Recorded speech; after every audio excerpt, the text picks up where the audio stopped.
दोस्तों साडा जिहड़ा कंज्यूमर है ना, जिहड़ा दुध साडे कोल लैके इस्तेमाल करदा घरां च बच्चों वास्ते, चाय वास्ते, दही वास्ते, लस्सी वास्ते, ਉਹ ਬੰਦੇ ਇਹ ਸਮਝਦੇ ਨੇ ਕਿ ਸ਼ਾਇਦ ਦੁੱਧ ਜਿਹੜਾ ਨਾ ਬੜਾ ਜਾਇਜ਼ ਜਿਹਾ ਪੈਦਾ ਹੋ ਜਾਂਦਾ ਤੇ ਸਾਨੂੰ ਜਾਇਜ਼ ਦੀ ਕੀਮਤ ਚ ਆ ਜਾਂਦਾ ਹੈ ਤੇ ਅਸੀਂ ਖੁਸ਼ ਹਾਂ। ਸਾਡੇ ਨਾਲ ਜ਼ਿਆਦਾ ਖੁਸ਼ ਜਿਹੜਾ ਨਾ ਉਹ ਬੰਦਾ ਹੈ ਜਿਹੜਾ ਬੰਦਾ ਦੁੱਧ ਪੈਦਾ ਕਰ ਰਿਹਾ। ਉਸ ਬੰਦੇ ਨੂੰ ਪੁੱਛ ਕੇ ਦੇਖੋ ਫਾਰਮ ਦੀਆਂ ਕਿੰਨੀਆਂ ਮਜਬੂਰੀਆਂ ਨੇ। ਫਾਰਮ ਦੇ ਉੱਤੇ ਹਨੇਰੀ ਆਵੇ, ਤੂਫਾਨ ਆਵੇ, ਬਾਰਿਸ਼ ਆਵੇ, ਉਸ ਬੰਦੇ ਨੇ ਇਹਨਾਂ ਨੂੰ ਪਾਉਣਾ ਵੀ ਹੈ ਤੇ ਇਹਨਾਂ ਦਾ ਦੁੱਧ ਚੋਣਾ ਵੀ ਹੈ।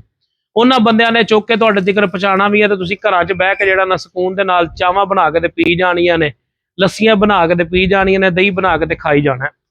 ਗਾਂ ਖੜੀ ਹੈ ਸਾਹਮਣੇ, 4 ਲੱਖ ਦੀ ਗਾਂ ਪਰਚੇਜ਼ ਹੋ ਕੇ ਆਈ ਹੈ।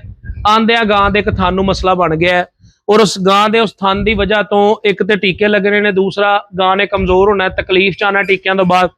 ਥਣ ਉਹ ਜਿਹੜਾ ਨਾ ਵੱਖਰਾ ਜ਼ਾਇਆ ਹੋਣ ਦੇ ਕਰੀਬ ਹੋਇਆ ਪਿਆ। ਹੁਣ ਇਹ 4 ਲੱਖ ਦੀ ਗਾਂ ਰਹਿ ਗਈ 2 ਲੱਖ ਰੁਪਏ ਦੀ। ਇਹ 2 ਲੱਖ ਦੀ ਗਾਂ ਦੇ ਪੈਸੇ ਕਿਸ ਤਰ੍ਹਾਂ ਫਾਰਮਰ ਪੂਰੇ ਕਰੇਗਾ ਜੇ ਉਹਨੂੰ ਦੁੱਧ ਦਾ ਰੇਟ ਹੀ ਤੁਸੀਂ ਨਹੀਂ ਦਿਓਗੇ ਤੇ। ਇਹ ਸਾਰੀਆਂ ਚੀਜ਼ਾਂ ਲੋਡ ਉਹਦੇ ਉੱਤੇ ਹੁੰਦਾ ਹੈ ਜਿਹੜਾ ਬੰਦਾ ਅੱਗੇ ਚਲਾ ਰਿਹਾ ਹੁੰਦਾ ਚੀਜ਼। ਕੋਸ਼ਿਸ਼ ਕਰੋ ਕਿ ਦੁੱਧ ਦੀ ਕਦਰ ਕਰੋ, ਦੁੱਧ ਦੀ ਕੀਮਤ ਅੱਛੀ ਭਰੋ ਤਾਂ ਕਿ ਤੁਹਾਨੂੰ ਮਿਆਰੀ ਤੇ ਕੁਆਲਿਟੀ ਵਾਲਾ ਦੁੱਧ ਮਿਲੇ।